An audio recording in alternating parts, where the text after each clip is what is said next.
Who's that coming down the track? Who's that coming down the track? It's a mean machine in red and black. Mean machine in red and black. Ain't nothing finer in the land. Ain't nothing finer in the land. Them drunk obnoxious Georgia fans. Them drunk obnoxious Georgia fans. Go, go! Go, go!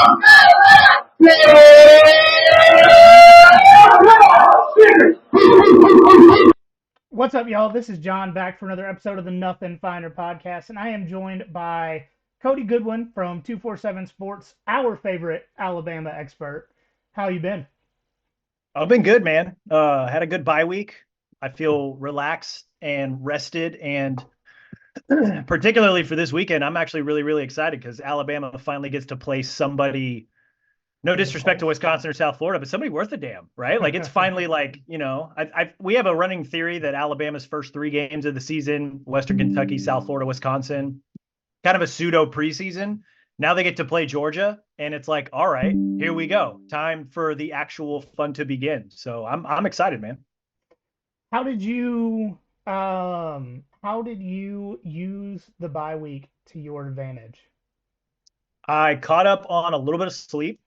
I caught up on some like bigger work projects that we're, trying to accomplish this season. You can probably hear my voice a little bit. It was a good week to get sick, dealing with some allergies here and there. Yeah. So, I was able to use the extra sleep and figure out which allergy drug I needed because I'm not originally from the South. So I'm still trying to figure out like which drug I need to battle the allergies.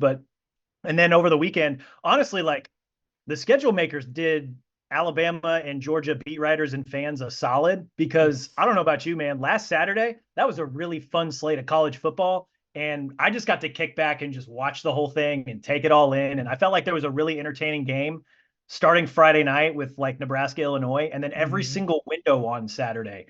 There was something really fun to watch. And so shout out to the schedule makers, man. They did us a solid this weekend.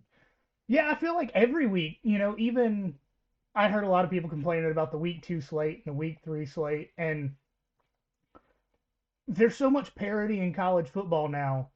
The Nebraska, Colorado, and Nebraska, Illinois games are fun.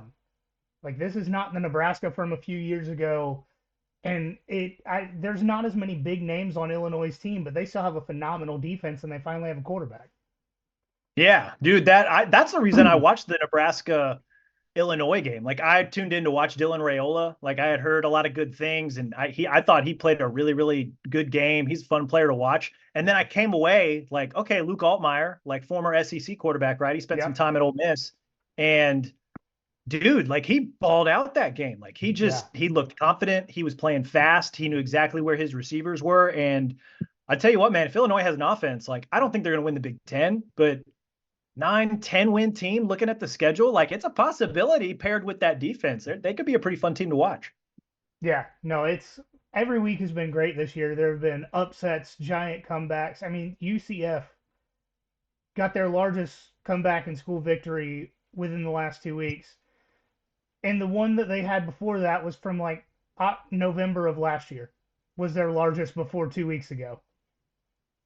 Yeah, man, it's been a pretty fun college football season. You nailed it with I feel like there's a lot more parity at different levels of the sport, right? And we're going to get into Alabama, Georgia here, and they're, more at the top, but like they're not the only 2 teams at the top, right? How long did we think it was, it's Alabama, Georgia, and then there's a decent gap and then everybody else? Like it doesn't appear to be that way. And not just at the top, but also, the teams that are probably going to be fighting for that 9, 10, 11, 12 playoff spot. And then like the group behind them that, if they win a few extra games or maybe 1 or 2 games that they probably shouldn't, they could jump into that tier. Like, I don't know. I feel like there's a ton of parity across the sport at different levels. And it just makes it so much fun, right? Like I feel like there's really good games in every single window every weekend, but the nature of my job, at least, I don't get to see all of them. But that's also what made last Saturday a lot of fun. I just got to kick back on my couch and just channel surf a little bit and find all the good football. Yeah, I mean, it feels like there's group of 5 teams that legitimately have a shot to make the playoff. And then with the UNLV stuff dropping today, who knows? Because their backup quarterback is, I don't remember the exact stat, but he's like the Division II all-time passing yards leader for 3 seasons at his last school. So it's like, how much of a drop off are they going to have? And they're currently the best Group of 5 team. Yeah, the Group of 5 playoff spot race is like low key one of the more fun subplots of the season. Absolutely.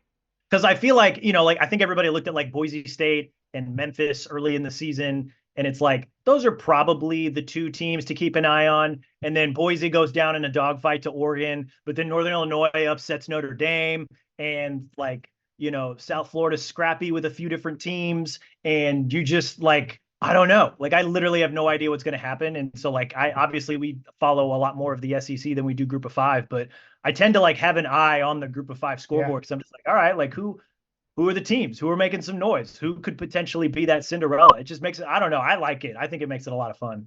I agree. I mean, Memphis beats Florida State in Tallahassee and then loses to Navy at home. Like, it's crazy this year. I love it. I love it. Bring more of it. We need it. I agree.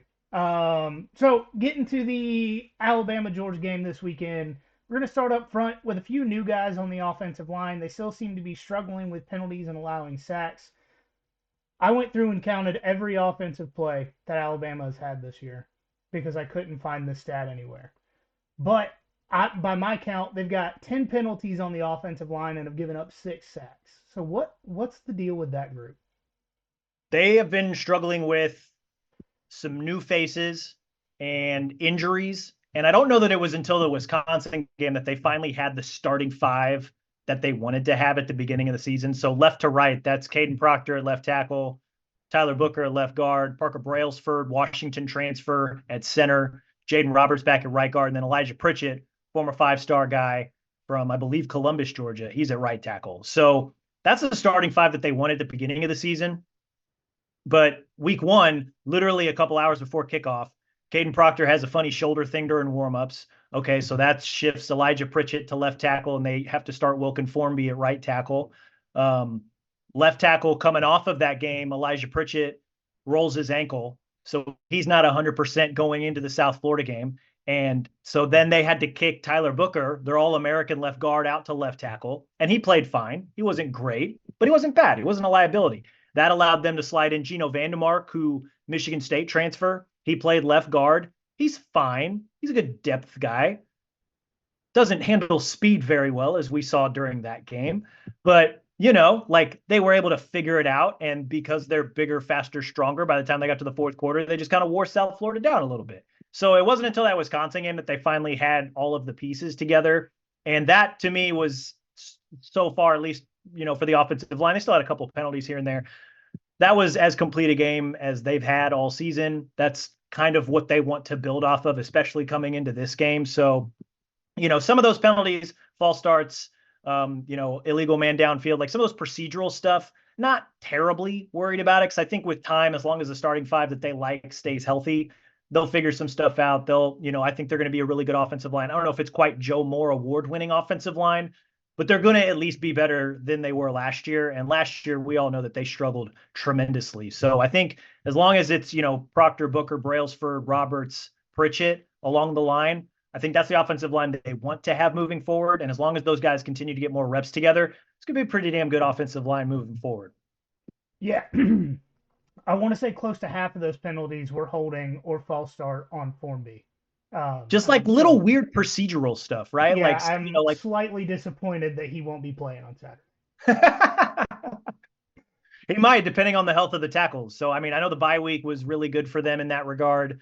And Formby, like, he's fine when he plays. Like, he's one of those guys that has a pretty high floor. Like, he understands the calls. He can do the technique. Like, he's fine, but he doesn't necessarily play with that nasty that can give him a really high ceiling, if that makes sense. Yeah. And so I think that hurt him a little bit. Plus the speed element of South Florida's front 7, that didn't help him either. I mean, he was just like some of those things, like it was just the defensive end would take a step to the right, Wilkin would bite, and then they'd run back left. And it's just like, well, you're out of position. So just like little weird things like that. But he's a guy that can play both tackles.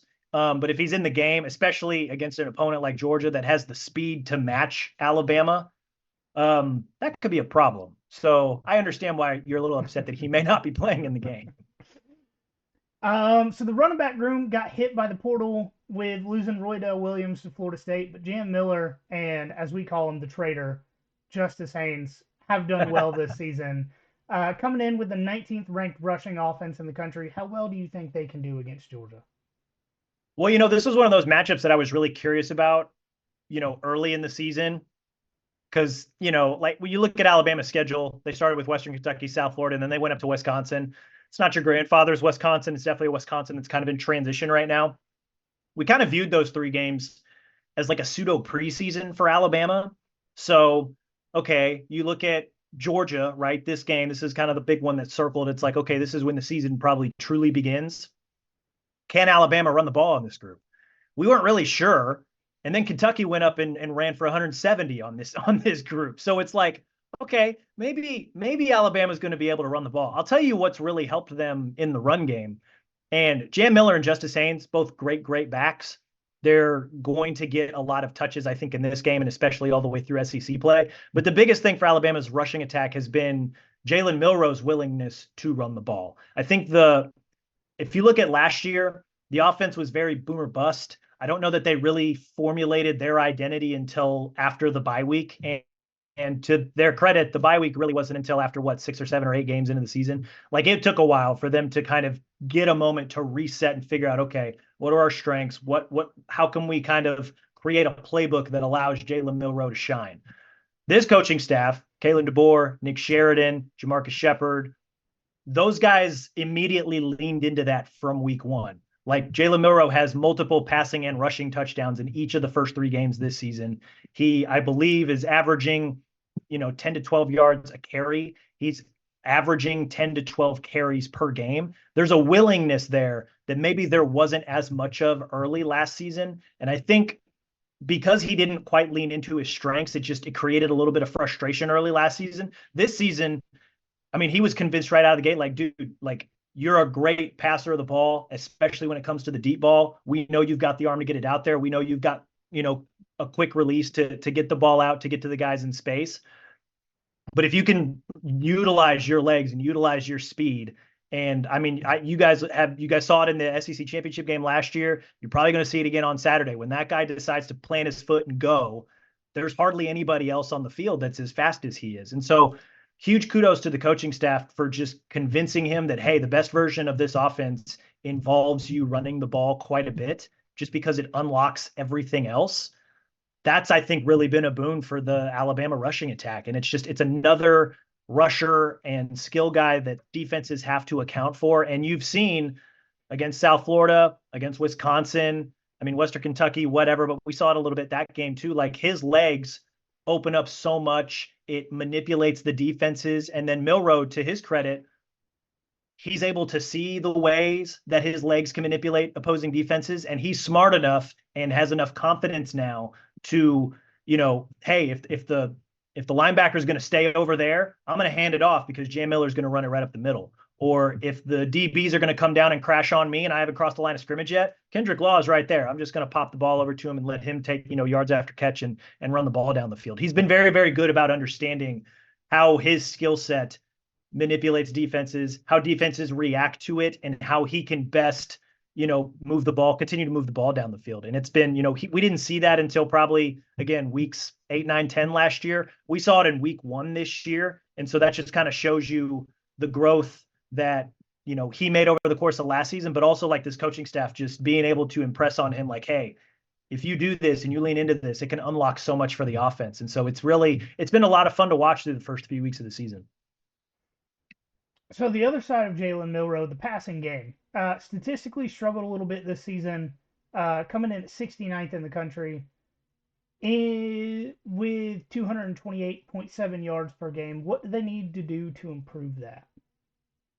I'd like to see Milroe attack the middle of the field a little bit more. He's been good about it in small spurts through the first, few games of the season. But I mean, a lot of their big play stuff has been, those deep balls down the sideline to guys like Ryan Williams. Had a really, really nice deep ball to Jeremy Bernard for a touchdown against Wisconsin. They haven't needed to kind of string together drives like a 6, 7, 8, 9, 10 play drive down the field that results in a touchdown. They haven't really needed to because the offense has just been so explosive. But I'd like to see them do that a little bit more. I'd like to see kind of that shorter and intermediate passing game. I'd like to see them lean into that just to prove that they can do it, because it's another element that defenses are going to have to account for moving forward. So, but I mean, like they've been running the ball so well. I think, through the first 3 games, they're averaging, just under 6 yards a carry between Milroe and Jam and Justice, and, even Richard Young and some of the freshmen like Daniel Hill have been able to get in on the action because Alabama's been up big late. So, they've just been very efficient running the ball. They haven't really needed to lean on the pass. And, maybe that's going to be the offense this year. I think Georgia may force them to, okay, hey, can we hit this short passing game? Can we hit that intermediate passing game? Just because their front seven, I think, unlike Wisconsin, maybe is going to have the speed to match, Milroe running sideline to sideline. They're going to have, the muscle to hit Justice Haynes and Jam Miller a little bit. Like, I don't know that Georgia, I know I mentioned that, Kentucky ran for 170 yards on Georgia. I'd be surprised if Alabama was able to get 5, 6, 7 yards a carry against this Georgia defense, just because, they both had buys. They both have been able to take time to watch the film and readjust to stuff. So, the passing game, it hasn't really needed to be there. So I don't know if it's much of a struggle as much as it's just like, look, they're running the ball really well. That's just what they've leaned into through the first 3 weeks. But, I do agree that Georgia is probably going to force them to at least attempt to have to throw the ball more, just because of how well-rounded and all the dudes that they've got on defense. The last thing before we move on to the defense, Jalen Milroe, we've already talked about it. He's arguably one of the best athletes in the country on a football field, and he happens to play quarterback. But he does have 2 fumbles through 3 games. Is that more of a ball security issue, or do you think it's something that he has fixed?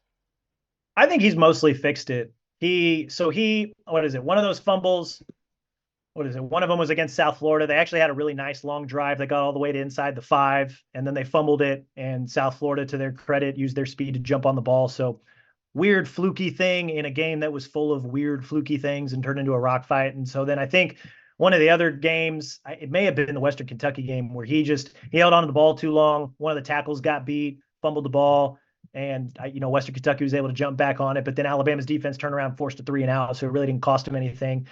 I mean, outside of that, like, the other thing about Jalen Milroe, like, not only is he running the ball really well, and just him utilizing that skill set has opened up so much for the offense, but he's done a really good job of taking care of the ball. I think, according to Pro Football Focus, he's only had 1 turnover worthy throw this season, and that's out of, like, I want to say, like, 80 dropbacks. So, he's doing a really good job of taking care of the ball. That was an issue last year, right? Especially, he had an interception, he had two interceptions against Texas, had one against Ole Miss, had, I think, another one against Mississippi State. Like, interceptions and really just taking care of the ball, pretty big issue last year, especially early on in the season. Later in the season, he took care of it. But, I don't know that he has thrown an interception since the Kentucky game last season. So we're going on something like 400, 500 dropbacks, or maybe even like 300 passing attempts for Jalen Milroe since he's even turned the ball over. And it's been, almost just as long since he's had a kind of turnover worthy throw. So, I mean, that's the other thing too, about just raising the floor of the offense and unlocking so much more. Part of that is taking care of the ball. And Jalen Milroe,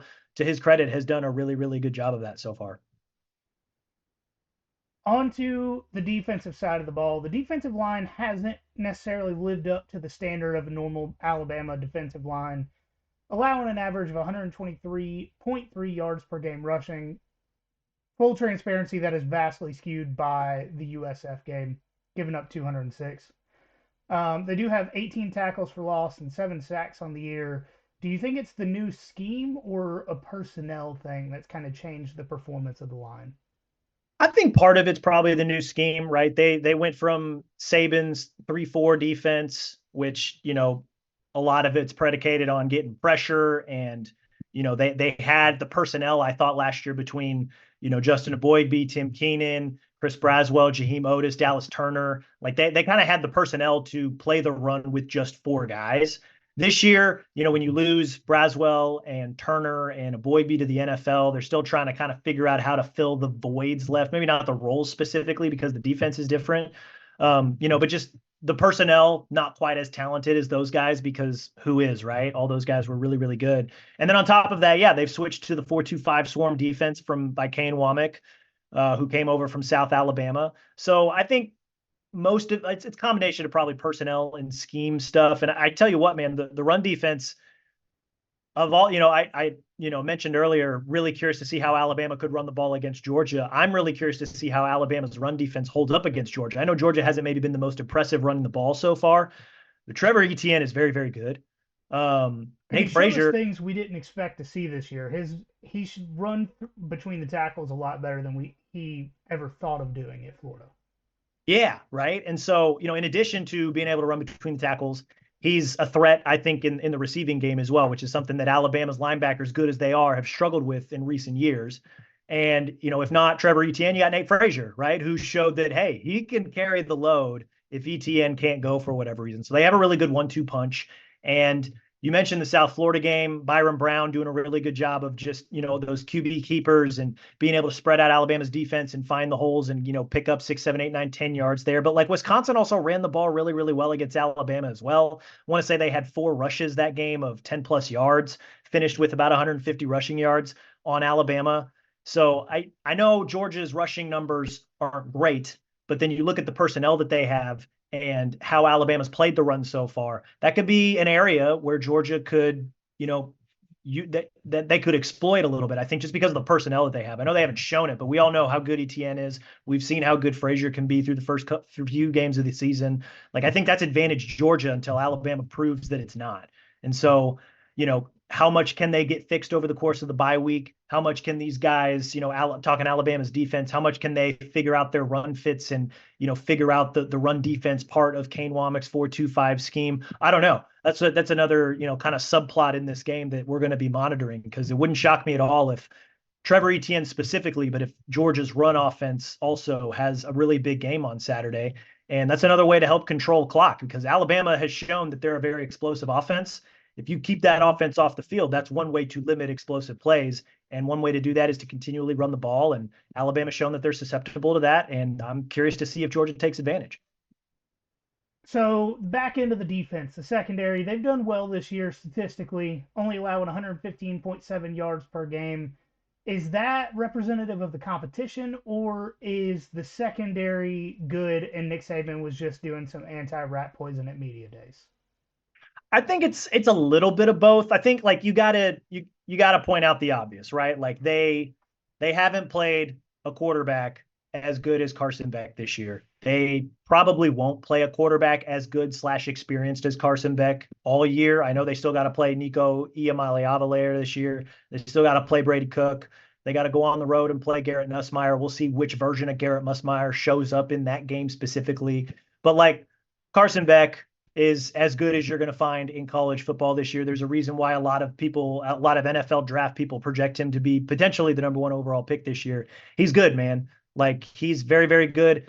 And there have been moments through the first few weeks where Alabama secondary has given up a bust here or there. And because it's not Carson Beck on the other side, the opposing quarterback has missed those deep shots, right? Like, Byron Brown did a really good job running against Alabama in that South Florida game. He had probably at least 3 deep shots that he tried and just missed. He just overshot him. If he was if he was just a little bit more competent on his deep balls, we could have been talking about a totally different game that weekend. So, and then the one quarterback that they maybe would have faced that's as experienced as Carson Beck, Tyler Van Dyke at Wisconsin, he only lasted about 7 plays before he got hurt, and now he's going to miss the rest of the season, which really stinks, because I would have liked to have seen Alabama's defense against him for an entire game, because the 7 snaps he was in, I think he had like a 10-yard run, and he also went 5 for 5 passing. It was a lot of short passes, but still 5 for 5. Like, that was okay. Like, we were expecting a little bit of a stress test that weekend from Tyler Van Dyke on the secondary. So, because you look at Alabama's secondary, a lot of turnover from last year, right? They had Terrion Arnold, they had Jalen Key, they had Kool-Aid McKinstry. Those 3 guys are all in the NFL. They also had Caleb Downs, who was transferred to Ohio State. So the only returner from last year is Malachi Moore. He shifted to safety. They hit the transfer portal to bring in Keon Sabb, who's been absolutely incredible at the safety spot opposite Malachi Moore. I would argue that, maybe arguably one of the best safety tandems in the SEC, right? Between Moore and Keon Sabb. They both have been playing really, really well. They also hit the portal and brought in Damani Jackson, who's a former 5-star guy who played fine at USC the last few years. Not great, but fine. He has been pretty good. He hasn't really been tested all that much, but he's been pretty good for what we've seen so far through the first few weeks. And then you've got in the slot corner, Devonta Smith, not that Devonta Smith, a different Devonta. And he's played okay. He's, he gives up a little bit here and there, but he's aggressive. He's really sticky in coverage. And then at the other corner spot, you've got Xavier Brown, who is a freshman. He's a very talented freshman, but he's still just a freshman, right? So I think you look at it by and large, the big picture of this thing, they haven't really played a quarterback that I think the best way to phrase it is like, I don't know that they've played a quarterback that scares me. Carson Beck scares me a little bit. And I know that, maybe you feel some type of way about Georgia's receivers and, maybe their inability to block a little bit or their inability to get open a little bit. But like Dominic Lovett, like I grew up watching Mizzou. I've paid a close attention to Dominic Lovett for a few years now. I know he's pretty good. And I will bet you that Mike Bobo's scheming up some plays to get Dom Lovett paired up with Xavier Brown to test that freshman and see what he can do, right? So I think this will be really the first true test, just quarterback-wise, experienced pass catcher-wise for Alabama secondary. So I don't know that we really think I really don't think we know how good these guys are yet. And that's another fun subplot of this Alabama Georgia game is they're going to finally play a quarterback that can hit the throws. They're going to play a receiving core that, maybe not explosive, but still very experienced and very talented. And we're going to see how good these guys really are. So, question, not anything about this game. Back to Tyler Van Dyke, because we called him a few months ago the boogeyman of college football, because all we've heard is how good he can be, and we've seen flashes, right? Like we've seen 5-game stretches of where he's the front runner for the Heisman, and then he gets hurt. So that's what we call him. He's the boogeyman of college football because if he can stay healthy, he's one of the best in the game. That's just I wish he would have stayed healthy, man, because that's he's a dude that he threw for I think 2,000 yards 2 of his last 3 seasons at Miami. Like the guy's got talent. He can make the throw. Only playing like 8 games a season because he keeps right. That's the problem. And so like we looked at Alabama's schedule as like, okay, like the first 3 games of the season, a pseudo preseason, but kind of different stress tests, right? Because like Western Kentucky throws the ball around the yard, very prolific offense. They can't match up talent wise, but they might test you here and there. Alabama blanked them. Like, okay, next. South Florida's got Byron Brown, who, again, another prolific player. Turns out he couldn't hit the deep ball that day. Okay, next. Tyler Van Dyke. Okay, this is a guy that has a good resume. He's playing in an offense that's going to hopefully highlight his arm a little bit. He gets hurt on the first series. All right, like none of these stress tests were stressful whatsoever. And so now here comes Carson Beck and Mike Bobo and Georgia's offense. And it's like, okay, this isn't just a stress test anymore. This is like a full on, what's the report card afterwards? Like this is like not quite midterm, but like that really big first exam, like in your first semester of college. Like, this is 20% of the grade. You've been here 2 weeks. Bingo. Like how good are you really? Like you are gonna learn a lot this weekend about Alabama secondary because of who's finally on the other side. So the next question is not in the outline, just thought about it, getting ready for this. Is the hurricane and weather this weekend going to impact the game? I haven't looked at what the weather for Tuscaloosa is going to look like. I haven't looked either, and now this is great podcasting because I'm looking it up right now. So it looks like every week. It looks like it's going to rain a little bit. So we're recording this, Wednesday night? Mm-hmm. Looks like it's going to rain a little bit Thursday and Friday. But Saturday, I'm just seeing cloud coverage with a high of 75. So It may be a pretty good day for some football that day, which I'll take that. I know that's something that Kirby was actually worried about, just making sure that his guys were getting in and getting out safely. And Alabama's pretty close to the Gulf Coast. So we're, monitoring that. But to be honest, like that's probably on me being a little bit ignorant of just like, like I'll show up Saturday and we'll see what happens. But currently we're trusting Apple Maps right now. No rain on Saturday, but a little bit Thursday and Friday. Yeah. I mean, I can see a saltwater river from my front door. So I am hyper vigilant of the hurricanes, and good for us. The track keeps moving west, but that it went from going through Atlanta to now almost staying on the Georgia-Alabama border, so I was concerned about how that may impact the game. Yeah. So far as I know, everything's crystal clear on our end. So we'll see. Cool, cool. I don't want either team to have an excuse as far as weather goes. No, that's a good point. Neither do I. So what is one thing that you think Alabama will do well on Saturday night? Ooh, I think honestly, man, like I think they're going to run the ball pretty well.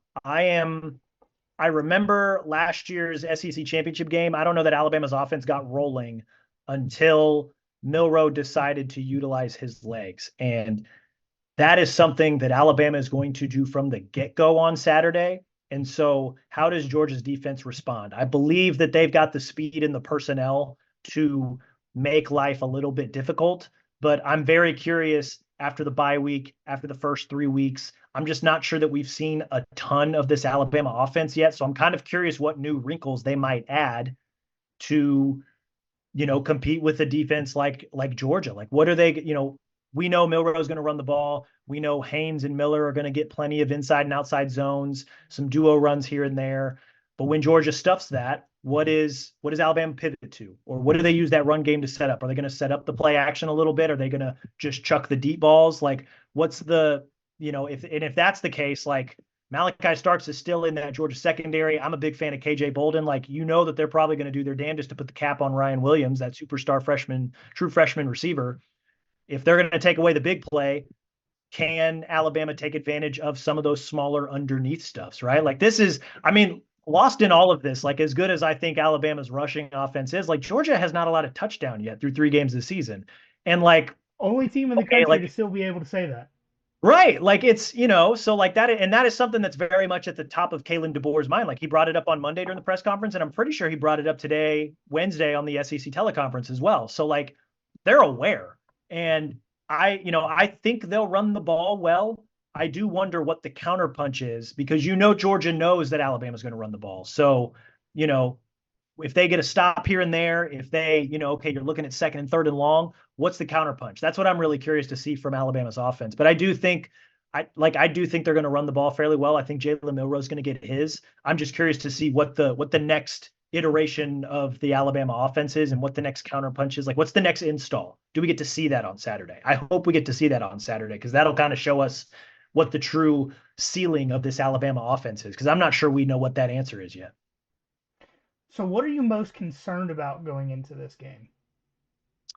I honestly like it's kind of the same thing in reverse. Like I think Georgia's going to be able to run the ball. And not only that, I think Trevor Etienne's going to be in for a really big game because not only has Alabama's defense struggled stopping the run, I think I mentioned this earlier too, running backs that can catch passes out of the backfield gives Alabama fits. It has given them fits like even when Nick Saban was still there. And they're still very much using Saban's personnel, right? Like a lot of this defense either committed to or transferred to play for Nick Saban. And then he retired. Now you bring in Kane Womack. And I know Kane and Saban have had a lot of conversations even during the season about just best practices, best uses for some of these guys. And I think Alabama has a few answers for the potential of Trevor Etienne as a receiving threat.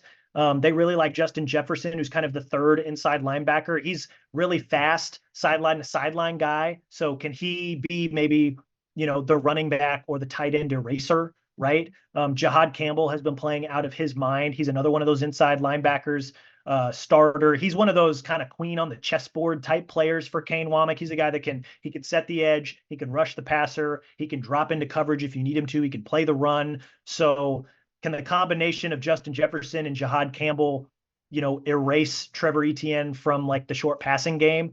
I think that might go a long ways in how Alabama's defense does against this Georgia offense. So I don't know, man. Like of all the things that concerns me from an Alabama defensive perspective, it is Georgia's rushing attack, but more specifically, Trevor Etienne just as a skill guy. Like, how does Georgia highlight him? Because I think he could be in for a very, very big game, and he might be the key to, like, Alabama stopping him might be the key for Alabama's defense to, play a pretty good game on Saturday night. It's odd. No matter how far we go into modern college football, it almost always comes back to running the ball. Yeah, right. Like our big guys and your big guys are going to face each other and they're going to get their hands on each other on the snap.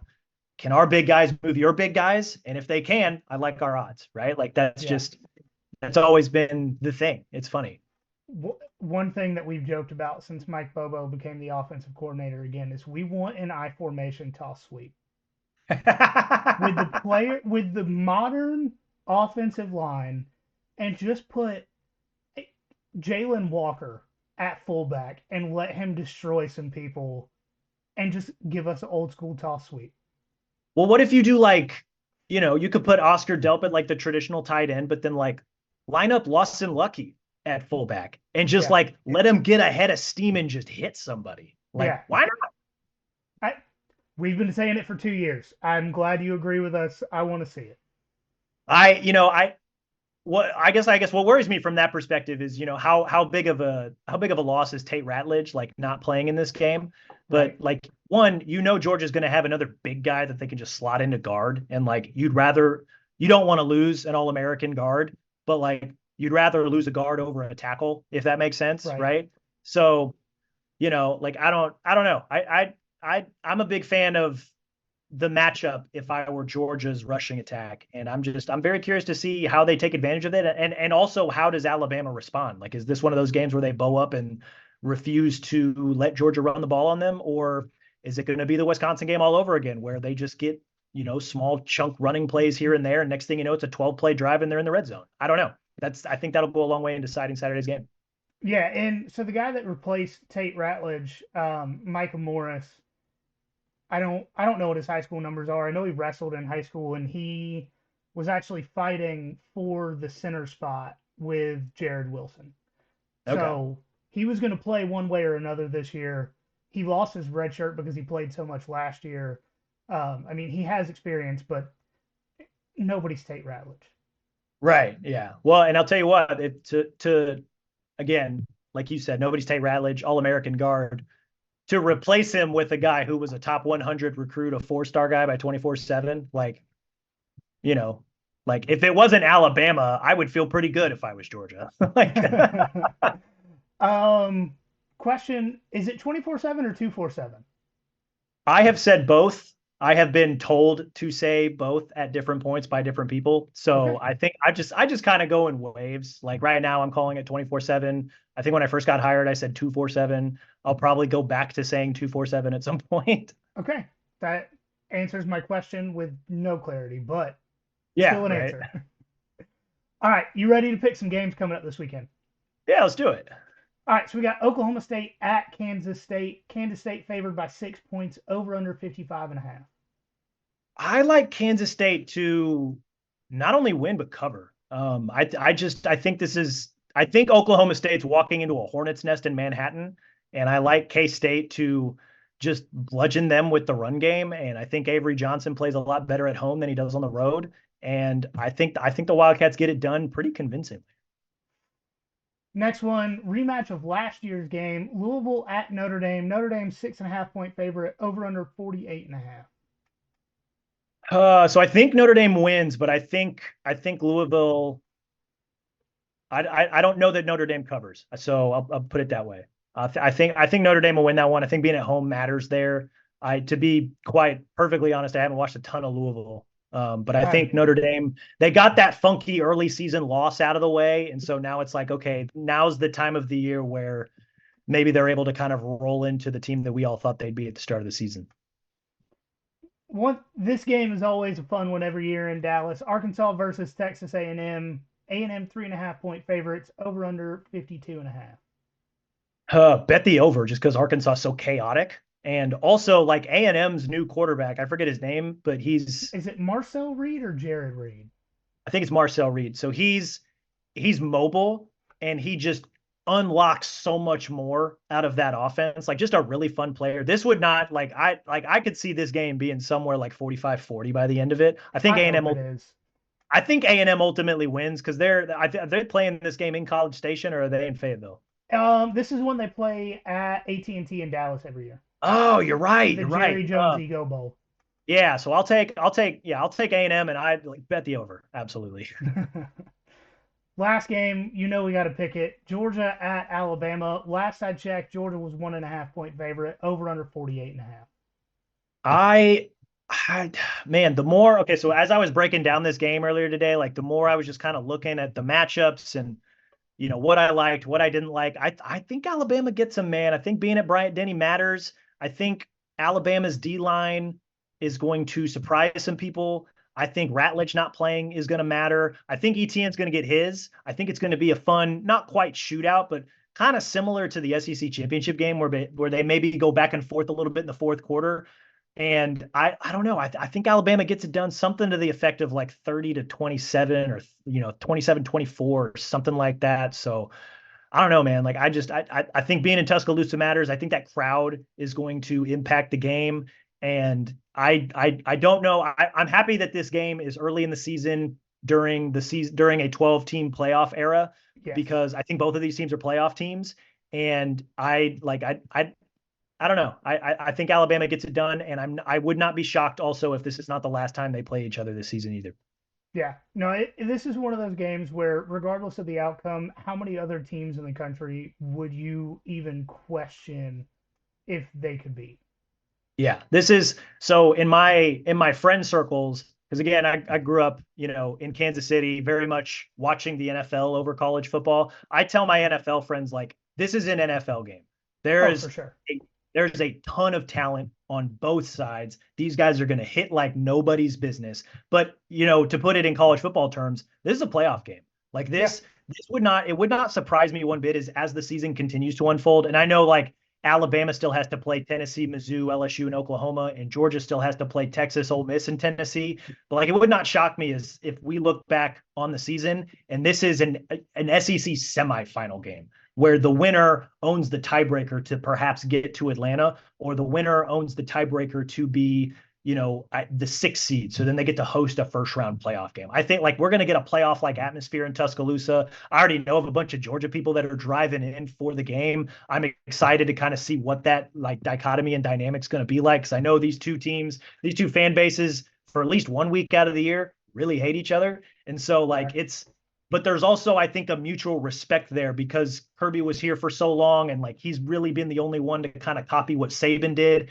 and they've gone back and forth and just I don't know. I think we're going to get a playoff like atmosphere, and it's going to be a ton of fun. And like this is going to be the first of so many big games during the SEC schedule, and wouldn't shock me at all to see both of these teams not only make the playoff but perhaps make a run in the playoff as well. I think these two teams are both that good. Awesome. I appreciate you coming on and talking to me. I know our listeners learned a lot because it's been hard to learn much about Alabama with their competition so far this year. And that's just the way the schedule shook up because when they made the Wisconsin game, Wisconsin was still good and still a Big Ten competitor. So, but you provided a lot of insight. I know we appreciate it. Is there anything you'd like to plug before you get out of here? No, man, just we do a lot of we do a lot of fun work covering Alabama at 24/7 Sports. We're Bama 24/7. That's the website. We got a podcast called Roll Pod, and we provide blanket coverage of the Crimson Tide. And if you get a subscription to 24/7 Sports, you can also check out our friends at Dogs 24/7, Jordan Hill and Ben Wolk and Aaron Kipp. I know that they do a tremendous job covering the Bulldogs as well. So if you're going to get a 24/7 sub to read our stuff, make sure you go read all those Georgia guys stuff as well, because I know they do a tremendous job. Awesome. I'm going to close up on some things here, but appreciate you coming on. Hell yeah, man. I appreciate the invite. Always. Cool. See ya. See ya. All right, guys. Thanks again for Cody coming on and talking to us.